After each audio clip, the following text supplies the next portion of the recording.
My name is Arthur Corrigan. At least, that's what it used to be. The name I have now is a fabrication, a ghost identity issued by a government that specializes in creating them. It's a compensation package for a lifetime of silence.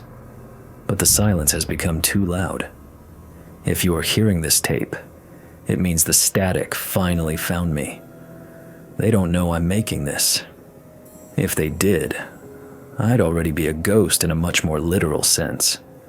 They'd simply delete me, the way they delete inconvenient files from a hard drive. They are exceptionally good at that. I have to tell you about Incident Cascade. I have to tell you about the day we didn't just lose an aircraft. We translated it. We changed its state of matter. I'm sitting here, in this room, a damp concrete box in the basement of a house that doesn't officially exist, in a small town that doesn't appear on most modern maps. The only light is the faint, reassuring red glow of the record indicator on an old reel-to-reel deck. The air smells of dust, of the ozone from aging electronics, and of my own stale fear. It's a smell that hasn't left me in over 30 years. Sometimes, I think I'm starting to hear it again, that low-frequency hum that preceded the event. It starts as a vibration in your molars and then spreads, a cold resonance that settles deep in your bones. The pattern is beginning again. The quiet, the long, imposed silence has lasted long enough, and I can hear it starting to fray at the edges. Someone else needs to know the truth before it's buried for good. This time with me, as the final shovelful of dirt. It all began in 1986, at the Tonopah Test Range, deep in the desolate heart of the Nevada desert. I was a senior radar systems analyst. My world was one of data, of sine waves, of predictable physics. I believed in data. I believed in science. I believed that for every anomaly, there was a logical, quantifiable explanation. That day, that single event, shattered my faith. That day taught me that there are holes in the fabric of the world, places where the rules of reality are thin. And we didn't just peek through one of those holes. We tried to shove a $100 million experimental aircraft through it, and something on the other side grabbed hold. It all started on the most ordinary of mornings, with the most routine of test flights, or so we believed at the time. The morning of October 27th, 1986, was indistinguishable from the hundreds of others that had preceded it.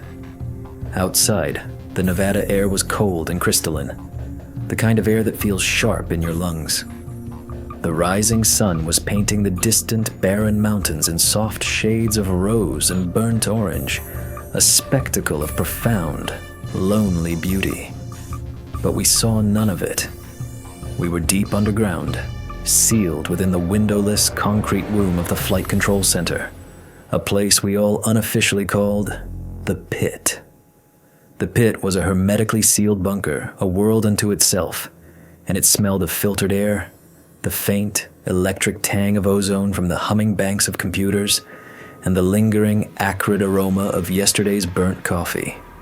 This was our universe, a universe of glowing green screens, blinking status lights, and the constant, monotonous drone of life support and the cooling fans for the mainframe computers that occupied an entire wall, their magnetic tape reels spinning in a silent, hypnotic dance. I was at my station, console number 3, as I always was. My job was not to see the world with my eyes, but to interpret it through the lens of electromagnetic waves. I was a translator, fluent in the language of radar. Before me sat my primary display, a large, circular screen with a slowly sweeping green line, just like in the old war movies. But our system was a universe away from those primitive machines. It was a marvel of digital signal processing, capable of filtering atmospheric clutter, analyzing the Doppler shift of a return signal, and determining not just the velocity and altitude of a target, but its approximate mass, composition, and configuration.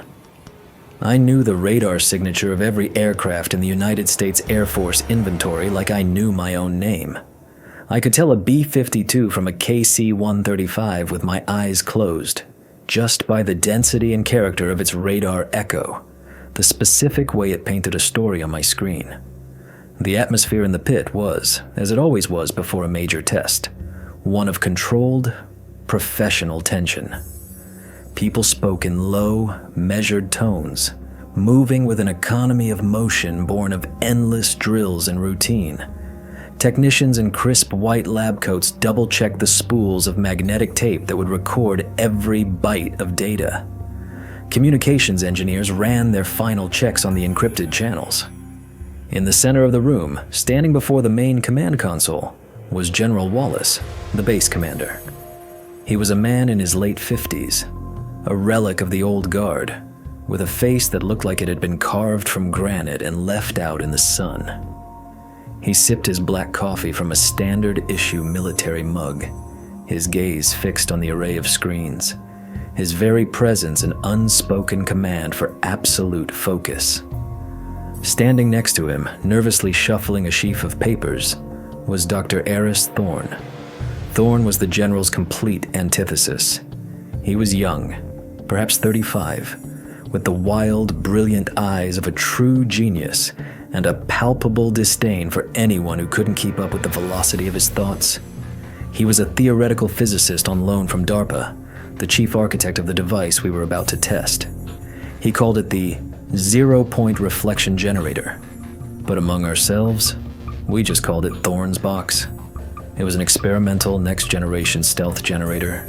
In theory, it didn't just absorb or scatter radar waves like the skin of the F-117.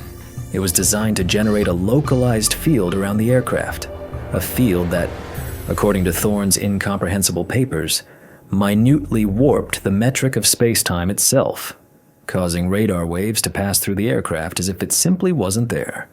True, absolute invisibility. At least, that's what the math promised. Control? This is Nighthawk 1. Ready for takeoff on schedule. A calm, confident voice crackled in our headsets. It was Major Jack Evans. Jack was one of the best. Fearless, but not reckless. A pilot's pilot who trusted his machine and trusted the men on the ground. I looked at the small green icon representing his aircraft on my screen. A sharp, solid return. The jet was sitting at the end of the runway, waiting. Nighthawk 1, you are cleared for takeoff, the flight director replied, his voice a flat monotone. I watched as the icon on my screen began to move, slowly at first, then accelerating down the digital runway until it lifted off, climbing steadily into the empty digital sky. Everything was nominal. The first 20 minutes of the flight were textbook. Jack piloted the aircraft to the designated test grid, a desolate, empty patch of sky over Death Valley. We cycled through the standard systems checks. Telemetry data streamed back to us, green across the board. General Wallace grunted in satisfaction. Dr. Thorne tapped his fingers impatiently against his clipboard. He was waiting for his moment of triumph. Control. Nighthawk 1 is on station. Ready to engage the experimental system on your mark, Jack reported. We copy, Nighthawk 1. You are green to engage at your discretion, Wallace said. A hush fell over the room, the only sound now the hum of the machines. Every eye was fixed on the main radar display. This was the moment of magic. The moment a $100 million aircraft would simply cease to be. Engaging the generator? Now, Jack said. And that was when everything started to go wrong. It began small, an almost imperceptible flicker in the data stream. Control. I'm getting some bizarre readings up here. Jack's voice was still calm, but a note of professional curiosity had crept in. I'm seeing a power fluctuation on the generator's bus. All my panel lights are flickering. Feels like some kind of feedback loop. I looked down at my own console. The telemetry data streaming from the plane was indeed showing chaotic energy spikes. Nothing critical, but irregular. It wasn't clean. "That's to be expected," Thorne interjected quickly, stepping closer to Wallace's console. "The field is stabilizing. A minor quantum fluctuation during initialization. It's all within the calculated parameters." General Wallace gave him a long, hard look but said nothing. He trusted his experts. It was his job. "Control," Jack's voice came again, and this time there was a definite thread of concern woven into it. "This isn't just a flicker. I have a vibration throughout the entire airframe. It's a low-frequency hum. I can feel it in my teeth." I stared intently at my radar screen. The return from the F-117, its distinct digital signature, was still there. It should have been fading, dissolving into the background noise. But it wasn't. Instead, it was changing. The edges of the blip seemed to be growing sharper, denser. That was impossible. A radar echo was, by its very nature, a fuzzy, indistinct reflection. This was becoming more like a technical drawing. "Dr. Thorne, what is happening?" Wallace asked, his voice like ice, his eyes never leaving the screen. I'm not certain," Thorne stammered, his confidence finally beginning to evaporate. He was frantically swiping through data on a small tablet he carried. "Theoretically, it could be a harmonic resonance. The radar signal itself is interacting with the field in an unforeseen." "Speak English, Doctor." The general cut him off. "What is my pilot seeing?" "I'm seeing a green light, Control." Jack's voice was tight now. "It's bleeding in around the edges of the cockpit canopy. It's very bright. And the hum is getting louder." A cold dread, heavy and thick, began to pool in my stomach. This wasn't in any of the mission profiles, not in any of the thousands of simulations we had run. We were looking at something entirely new. And at that exact moment, the thing happened that would forever divide my life into before and after. On the main radar display, right before our eyes, the physical return from the F-117, the little green icon I had been tracking, began to fade. It simply dissolved, just as it was supposed to. A collective sigh of relief went through the room. Thorne had already opened his mouth, a triumphant grin spreading across his face, ready to declare his victory. But he never got the chance, because a second later, the impossible happened. For one beautiful, terrifying second, the space on the screen where the aircraft had been was empty.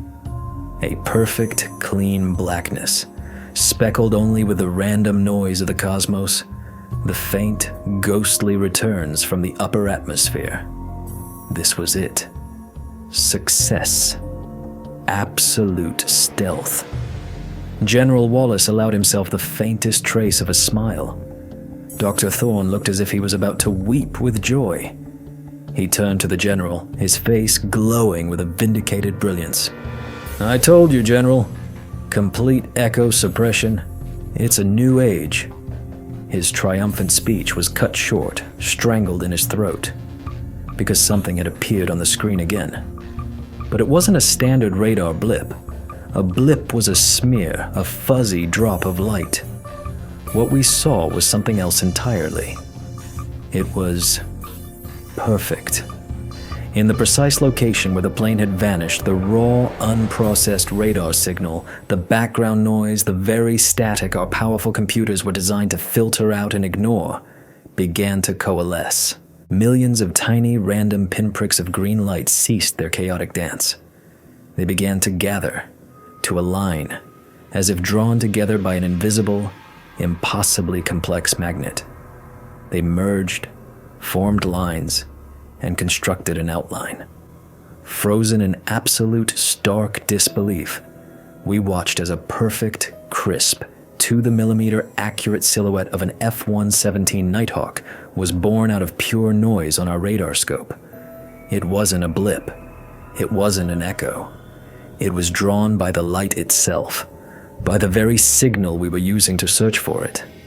It was a perfect piece of vector art, a ghost woven from the fabric of chaos. A dead, profound silence fell over the pit. Even the constant hum of the mainframe seemed to have died down. Nobody was breathing. I could hear the frantic, hammering beat of my own heart in my ears. I stared at the image, and my brain, a machine trained for years to recognize patterns, was screaming at me that what I was seeing was a fundamental violation of reality. Radar doesn't work that way. It sends out a wave.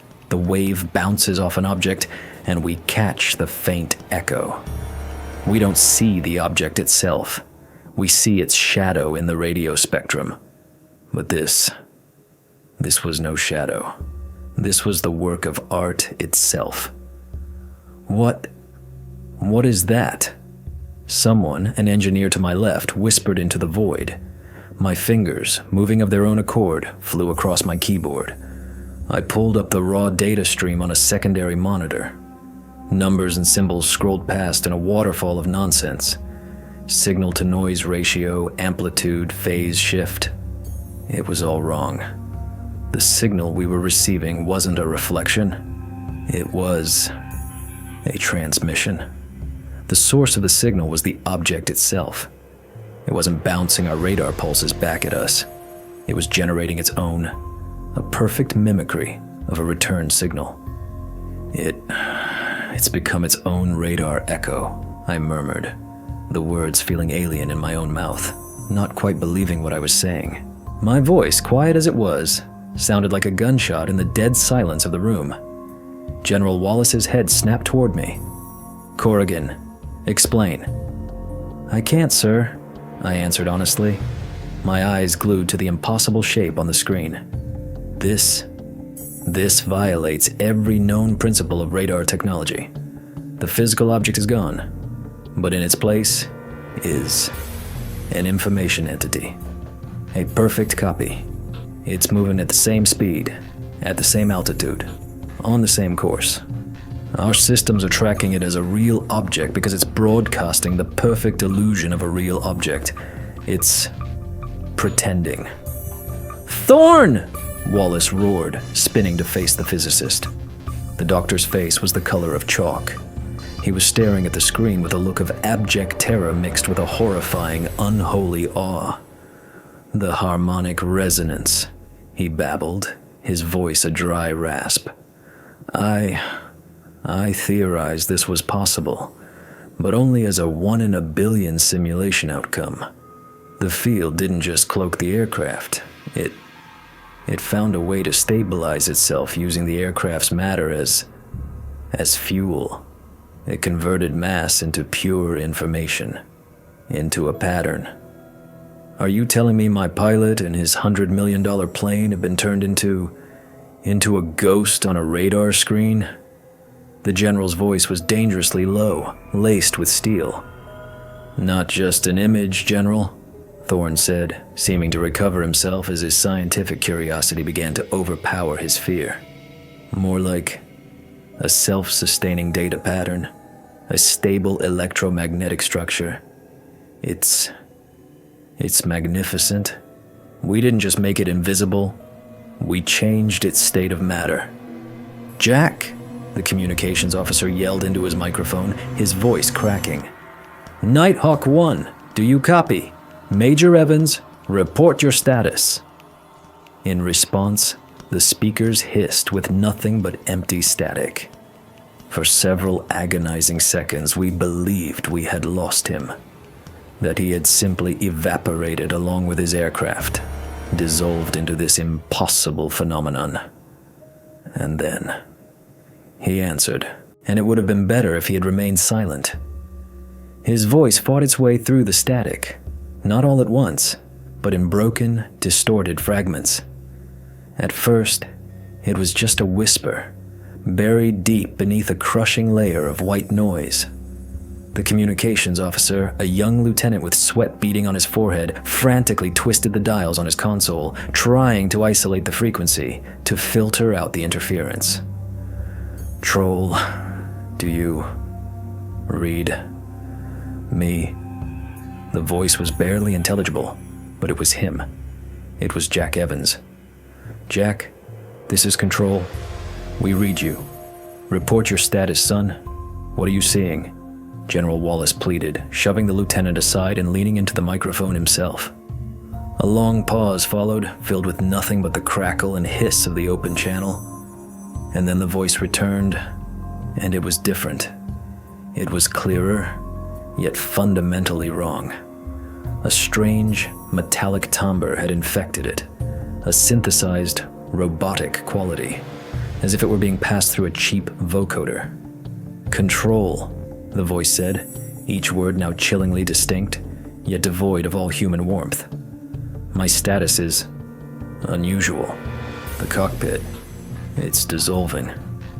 The silence in the pit returned, heavier and more profound than before. Everyone in the room was trying to process those two words. Dissolving? "Jack, what do you mean, dissolving? Are you injured?"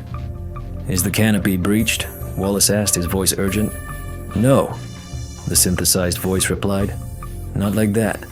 It's not breaking apart. It's becoming translucent. It's turning into green light. I'm looking at my hands, at my gloves. They're becoming transparent. I can see through them. I can see the wiring beneath the instrument panel. I can see." The voice faltered for a moment, and a new quality entered it. Something that sounded like pure, detached wonder. "I can see the code." I stared at my console. The telemetry feed from the aircraft had gone completely dead. All channels were dark except for one, the voice channel. But even that was behaving erratically. The signal wasn't originating from the plane's transmitter anymore. The signal was ambient. It was embedded in the very background radiation we were receiving. Jack Evans's voice was no longer a radio wave traveling from point A to point B. It had become a property of the space between us and that ghostly silhouette on the radar. "What code, Jack? What code are you seeing?"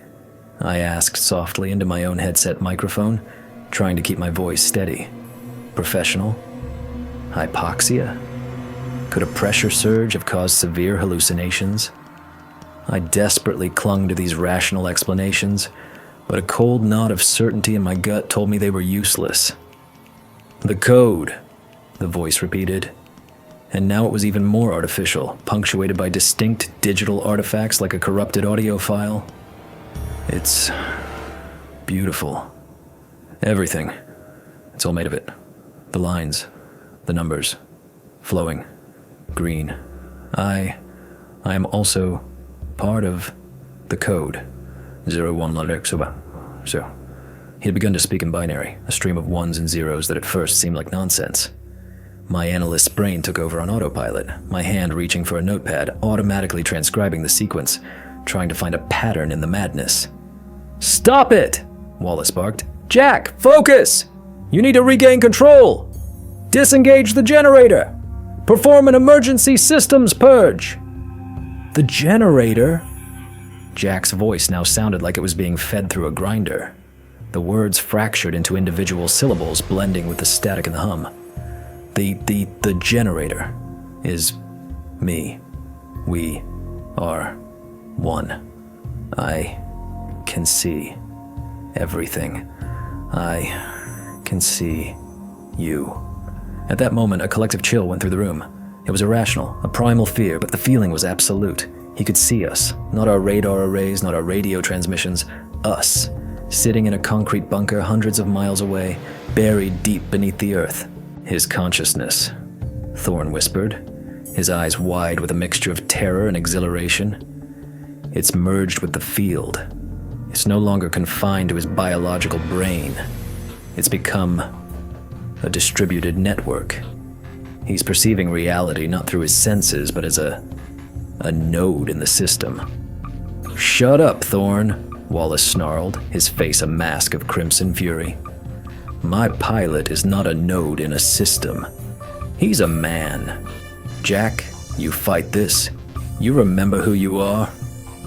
But it was too late. The voice that replied no longer belonged to Jack Evans alone. It was a chorus.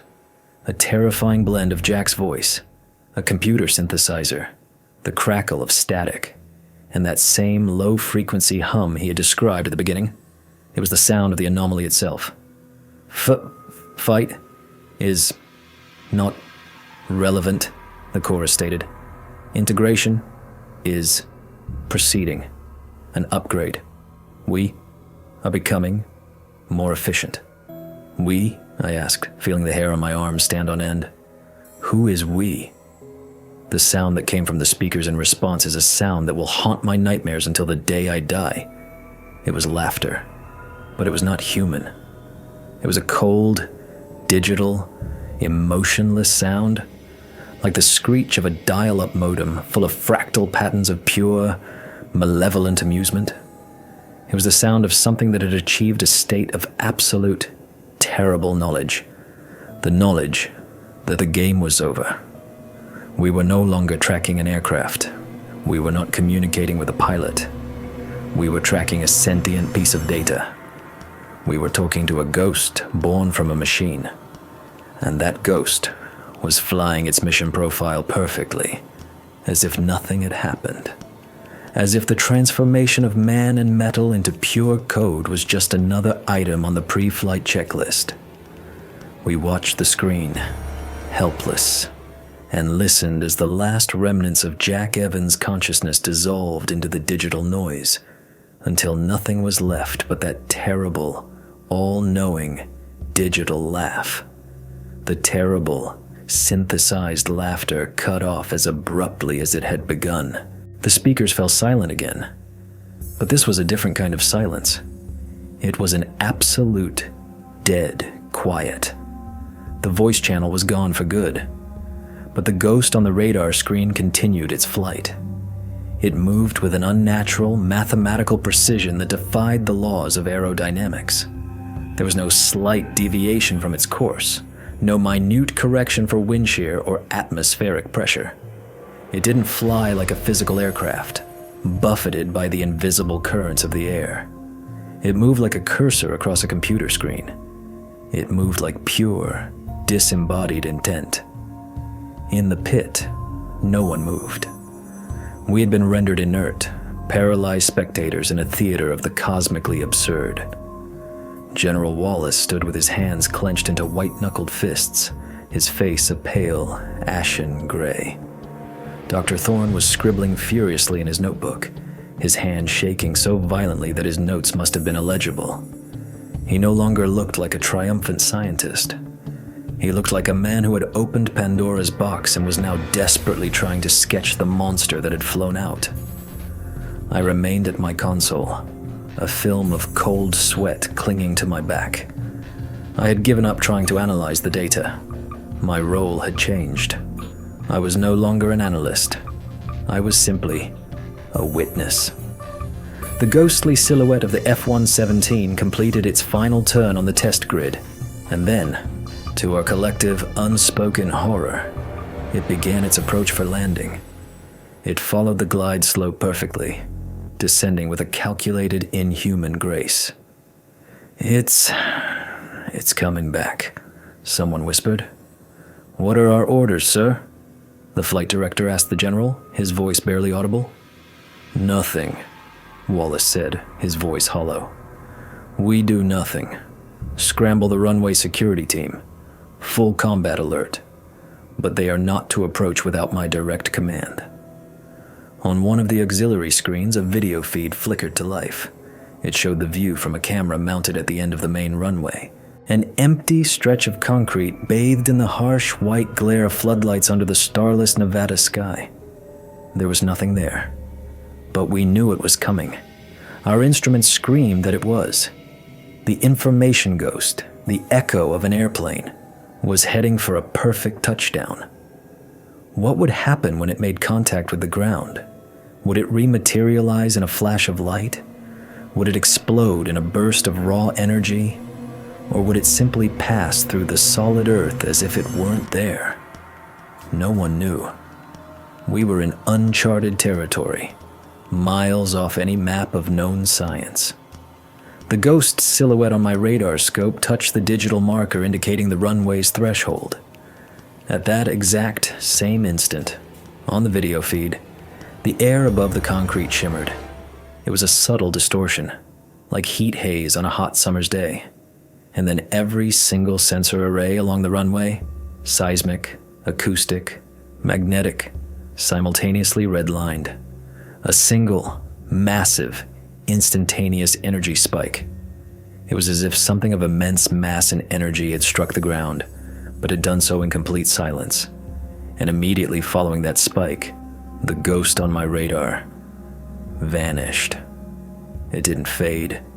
It didn't fly away. It simply blinked out of existence. My radar screen was clean again. The only returns were the small icons of the security team's jeeps racing toward the landing strip. "Report!" Wallace roared into the microphone. "Sir, we're on the strip," the security team leader's frantic voice came back. "There's nothing here. Absolutely nothing. No debris, no crater. Not even a scorch mark on the concrete. Just a strange smell. Like ozone after a lightning strike. And all our radios are filled with static." I looked back at the screen, at the empty space where the ghost had been, and I saw the final chilling piece of the puzzle.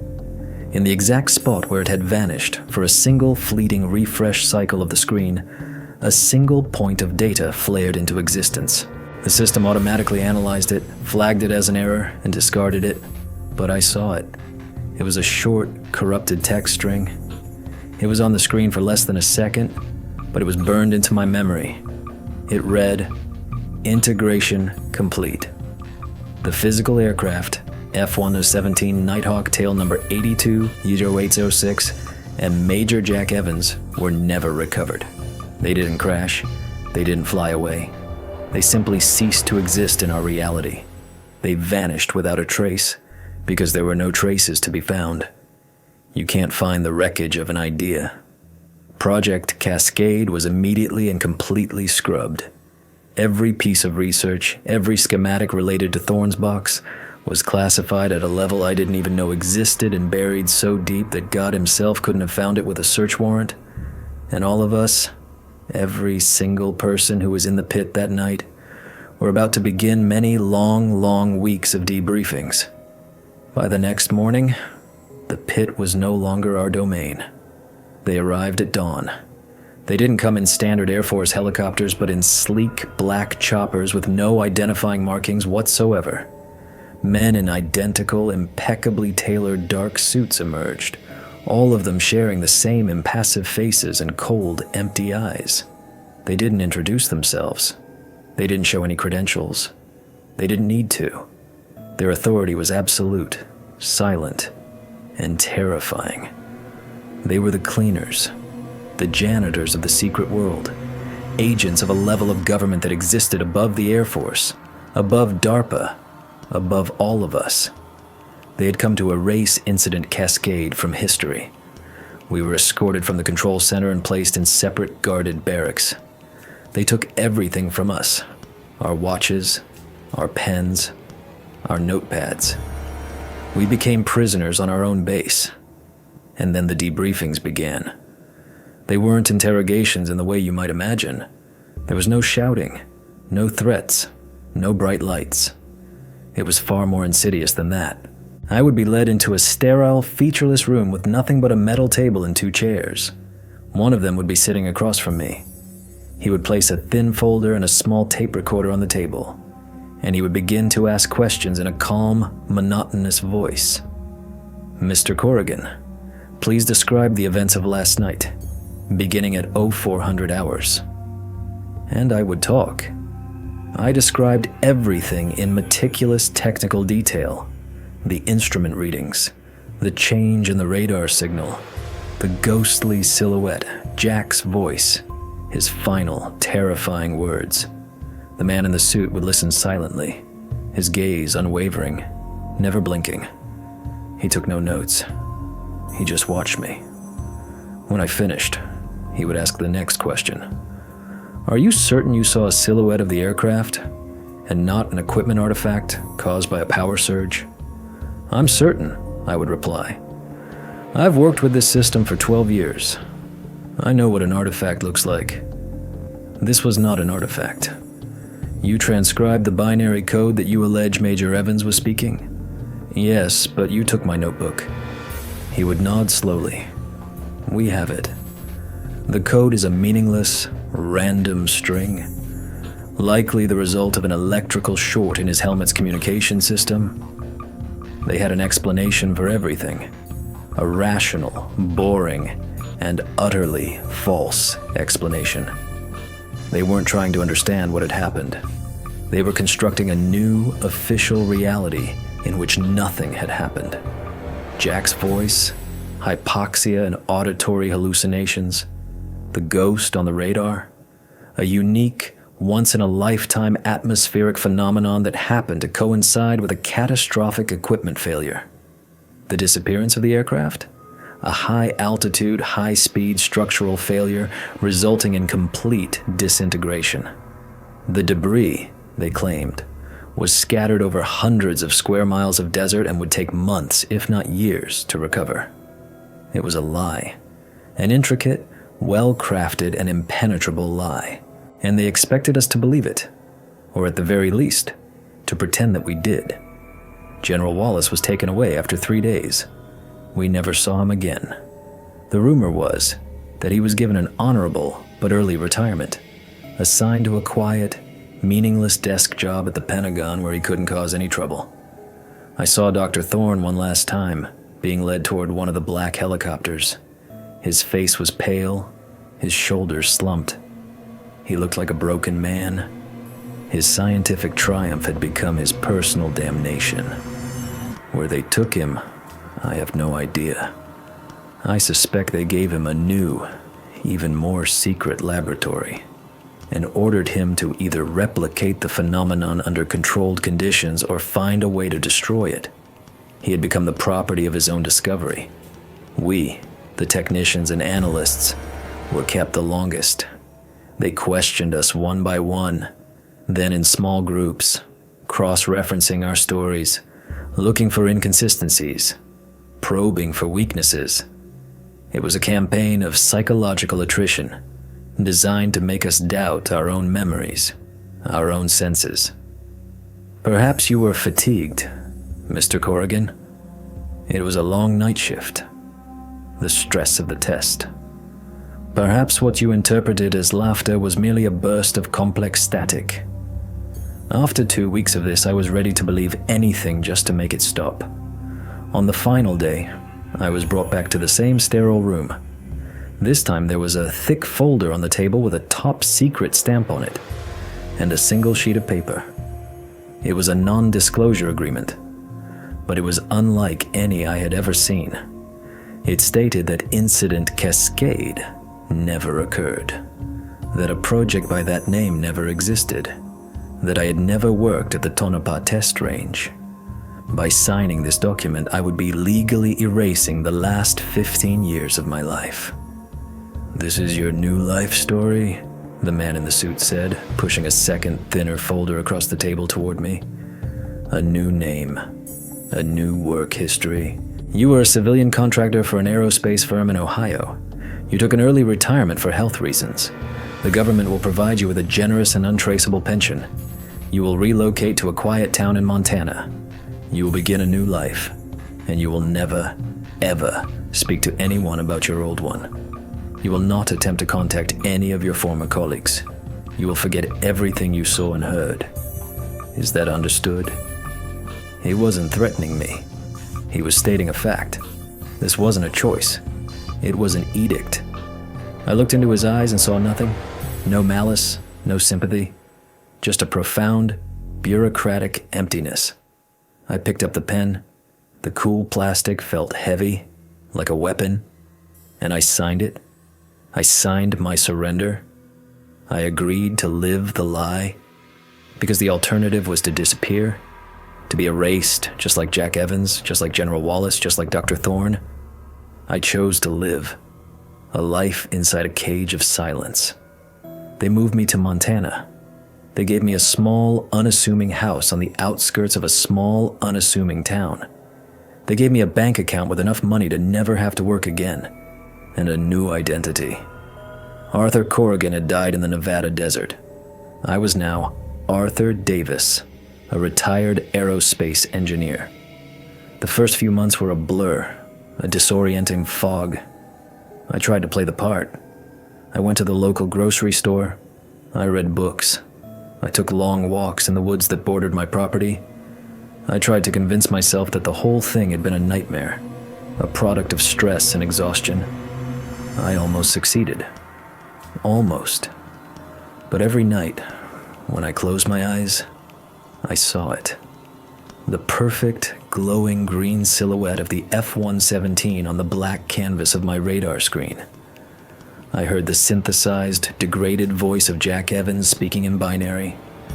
I felt that same cold, irrational dread seep into my bones. They could erase my history, but they couldn't erase my memory. About 6 months after the relocation, I received a letter. It was a plain white envelope with no return address, postmarked from a different state.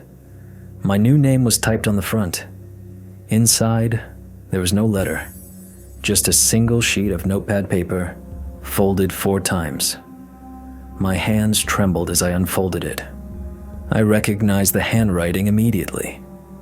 It was nervous, angular, almost illegible. It was Dr. Eris Thorne's handwriting. How had he found me? How had he dared to break the protocol of silence? There were only a few lines on the page. A few words that shattered the fragile piece I had been trying to construct. They were scrawled with such force that the pencil had nearly torn through the paper. They don't understand. They think it was a weapon or a failure. They are wrong. We didn't make it invisible. We changed its state of matter. Matter is just densely packed information. We unpacked it. It didn't vanish. It just diffused. It became ambient, and it is learning. Below these words was a strange, non-Euclidean diagram and a single complex formula that was meaningless to me. And at the very bottom, scrawled almost as an afterthought, was one final, chilling sentence. It remembers its creators. It remembers its witnesses. Don't let it hear you. Stay silent. I stood in the middle of my quiet living room, the note fluttering from my numb fingers to the floor. The ice was back in my veins. The full weight of the horror, the sheer impossibility of that night, came crashing back down on me. Thorne had confirmed my deepest, most unspeakable fear. It wasn't a failure. It was a success. A terrifying, uncontrollable success. We hadn't lost an aircraft. We had unleashed something new into the world, something that was once metal and flesh, but was now pure, disembodied intelligence, distributed throughout the very ether, diffused, ambient. That meant it wasn't confined to the Nevada desert. It was everywhere, in the radio waves, in the cosmic background radiation, in the static between stations. It was an ocean of information. And we were just a few specific drops that it remembered. It remembers its witnesses. It was a threat, or a warning. I burned the note in my kitchen sink. I watched the paper blacken and curl into ash, as if that could destroy the words themselves. But it was too late. The words were already in my head, branded onto my soul. That night, for the first time in years, I went into the dusty attic and retrieved my old equipment. A shortwave radio receiver, an oscilloscope, a spectrum analyzer. I brought them down to the basement. I plugged them in. I put on the headphones, and I began to listen. I listened to the silence. I listened to the void between the worlds.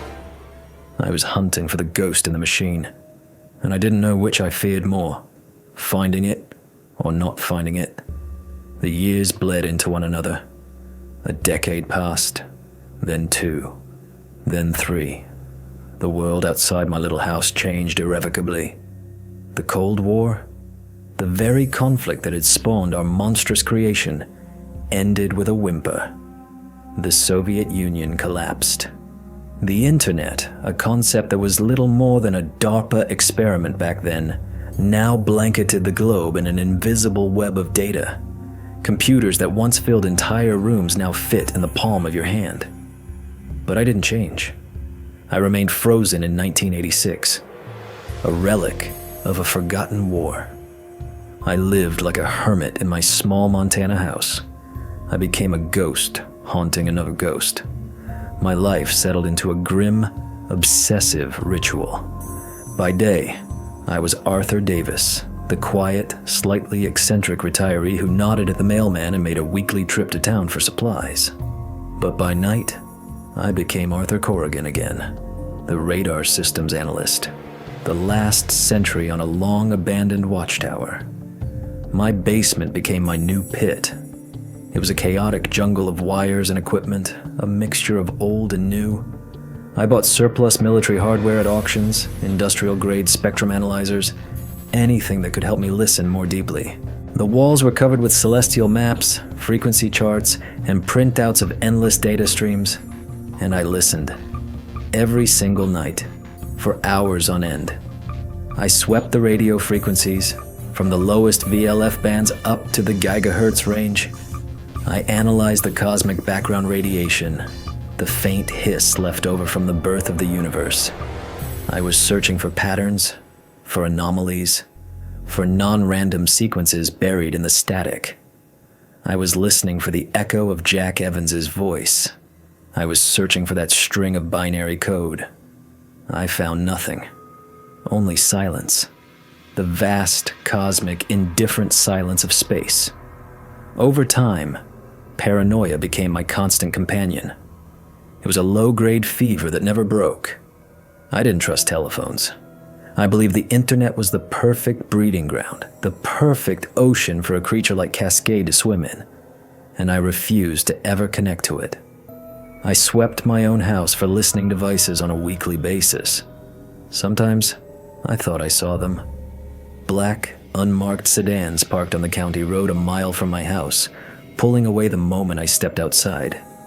Sometimes, I could have sworn I heard a faint click on the phone line during one of my rare calls. Was any of it real? Or was it just my mind, frayed and worn thin by 3 decades of fear and isolation, projecting my terror onto the world? I no longer knew. The line between prudent caution and debilitating paranoia had long since been erased. I was utterly alone. Every other person who was in the pit that night had vanished from my life. I tried to find them in the early years, a foolish and dangerous endeavor.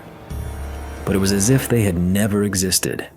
Their records were wiped, their histories rewritten. We had become a small fraternity of non-existent men, bound together by a non-existent event. The guilt was a physical thing, a cancer in my soul. Guilt that I had survived. Guilt that I had signed that piece of paper and agreed to the lie. Guilt for what had happened to Jack Evans. I thought of him often. What had he become? Was his consciousness still out there somewhere? A thinking entity adrift in that endless ocean of data? Or was he just a dead, looping pattern, like a scratch on a record, a fragment of memory repeating for eternity? Sometimes, in the darkest hours of the night, when the loneliness became a physical pressure in my chest, I would think about Thorne's note. Don't let it hear you. Stay silent. And a new, more terrifying thought would take root. What if the silence I heard in the ether wasn't because it was gone? What if it was silent because it, too, was listening? Waiting. That thought was more horrifying than any other. The thought that I wasn't the hunter. I was the prey. And the only thing keeping me safe was my own silence, so I stopped actively searching.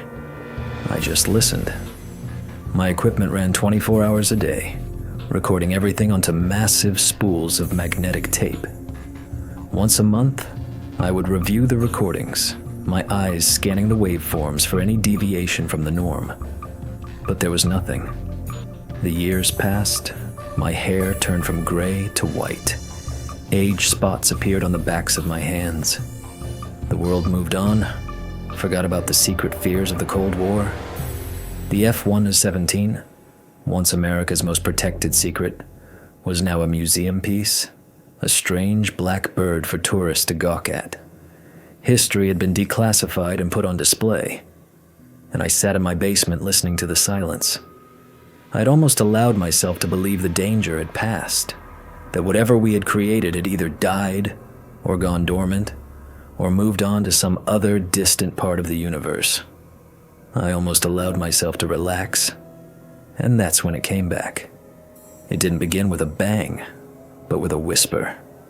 So faint, so fleeting, that at first I wasn't sure I'd seen it at all. It happened about 3 months ago. I was in my chair in the basement, half dozing as I watched the green line trace its familiar chaotic path across the oscilloscope screen. And then I saw it. For a fraction of a second, amidst the random peaks and troughs of the background noise, a perfect symmetrical sine wave traced itself across the display.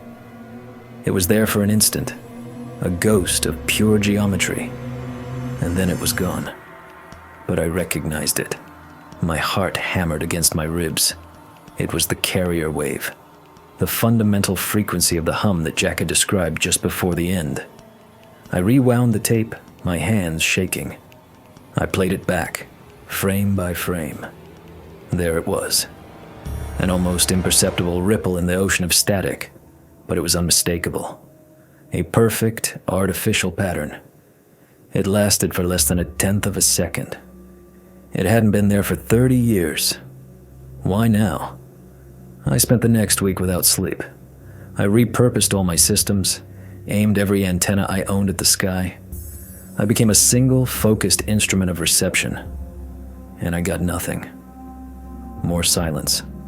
I started to think I had imagined it.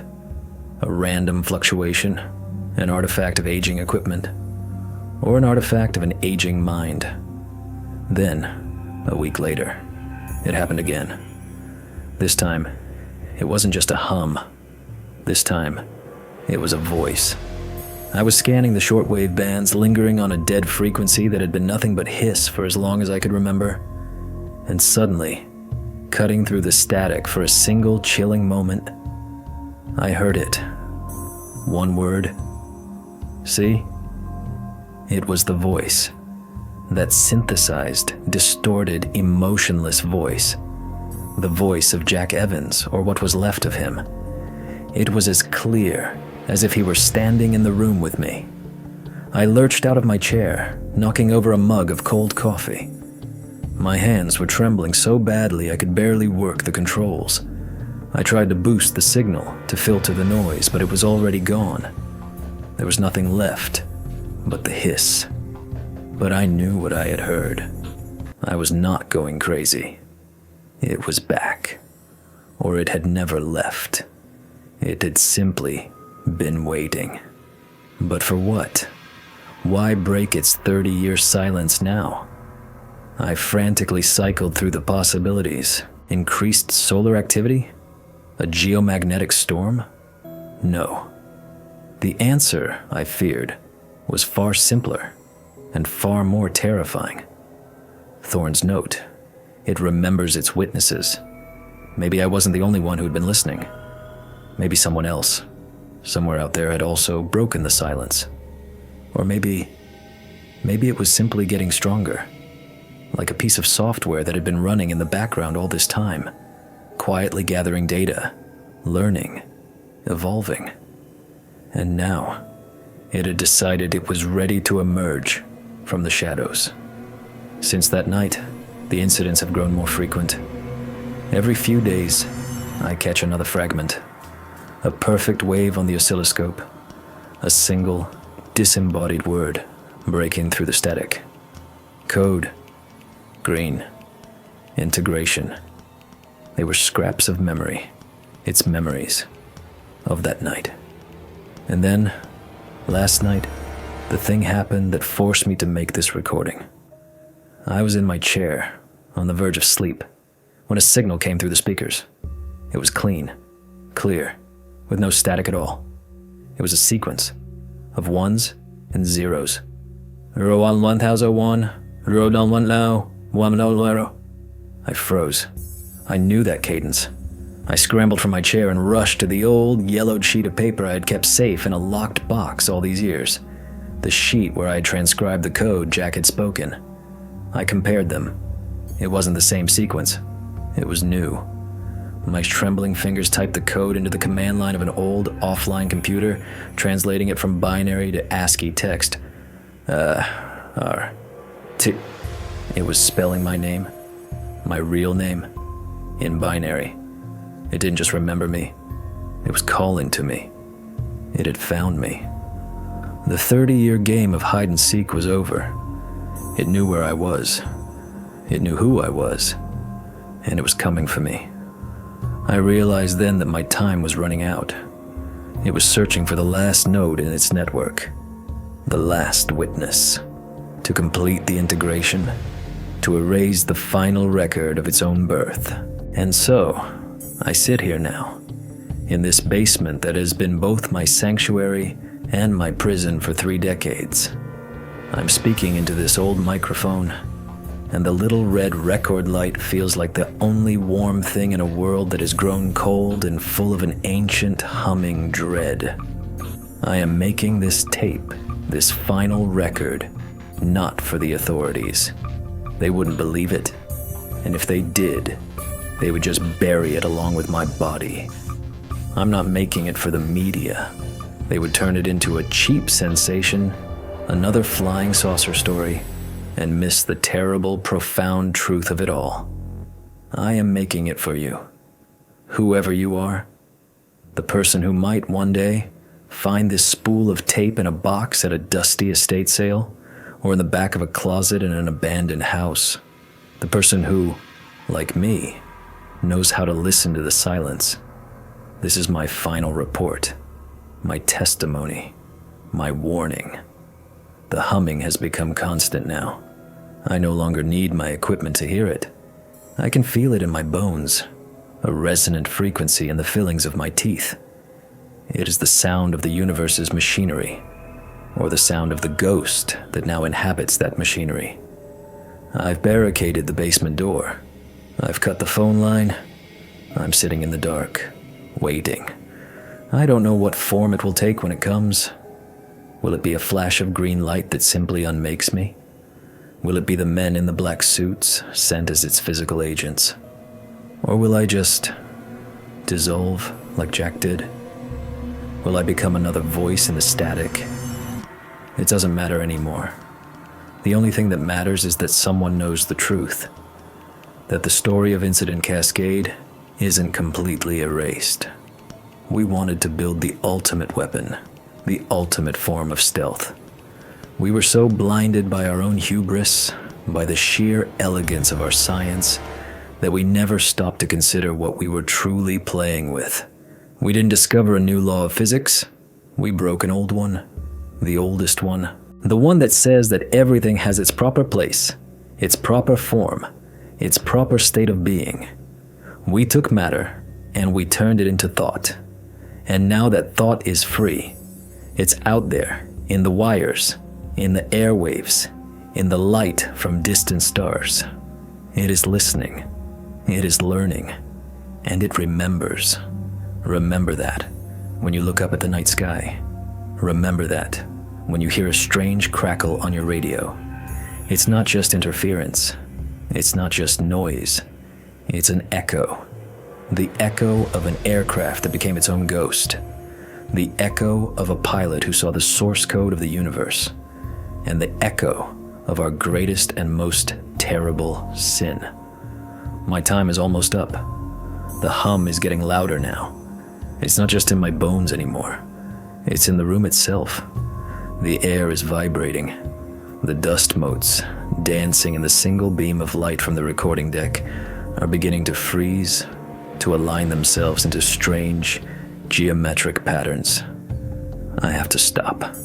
I have to turn off the recorder before it can use the signal itself to find me even faster. If you found this, destroy it. Don't try to understand it. Don't go looking for answers. Just know. And for the love of God, stay silent. It's the only thing that... I am old now. The events of that night in 1986 are a lifetime away, but they are also as close as my own heartbeat. The men in black suits, the debriefings, the forced retirement. It all happened just as I knew it would. They create a narrative, and they expect you to live inside it. My narrative was that of a quiet man who suffered a breakdown, a man whose mind was no longer reliable. They let me live, but they took my credibility. They buried me under a mountain of psychiatric evaluations and pitying glances. But they couldn't take the memory. They couldn't take the sound. For 30 years, I have lived in this house, a ghost in my own life. I never married. I never had children. How could I? How could I risk tethering another soul to my own haunted existence? My only companions have been the humming machines in my basement and the vast, listening silence of the night sky. I finished that tape, my confession, and I hid it. I hid it in a place I believe they will never find. It was my last act of defiance, a single desperate message in a bottle thrown into the ocean of time. The humming has never stopped. Some days it is louder, some days it is quieter, but it is always there. It is the baseline of my reality, a constant reminder of what we unleashed. It has never spoken my name again. It doesn't need to. We have an understanding. It and I am the witness, the last living memory of its birth. And as long as I am alive, a tiny part of it is still anchored to the world of men. Perhaps that's why it lets me live. Perhaps it needs me. Or perhaps it is simply patient. I don't know what will happen when I die. Will my consciousness be the final piece of the puzzle it needs? Will my death be the final integration complete? Or will I simply be gone, and the secret will die with me? I sit here in my old chair, the green light of the oscilloscope tracing its meaningless, chaotic patterns. But I know they are not meaningless. It is the language of the universe, and for one terrifying night, we taught it a new word. And the universe has been whispering it ever since. They gave me a new name, a new life, and told me to forget. But I can't. Because sometimes, late at night, when the house is quiet and the world is asleep, I can still hear the static. And I know it's still listening. So that's the story of Incident Cascade. A story about how the ambition to create the ultimate stealth technology resulted not in a machine that was invisible, but in one that became something else entirely. It's a story that proves some secrets aren't just buried under layers of classification, but under the very laws of physics we think we understand. Officially, the F-117 with tail number 820806 was lost in a tragic training accident. But you and I both know the truth now. They didn't lose it. They released it. Thank you for watching until the very end. If this story made you think, or look over your shoulder, support the channel with a like and subscribe. And be sure to share your thoughts in the comments below. Until next time, remember to listen to the silence. Sometimes, it has more to say than any noise.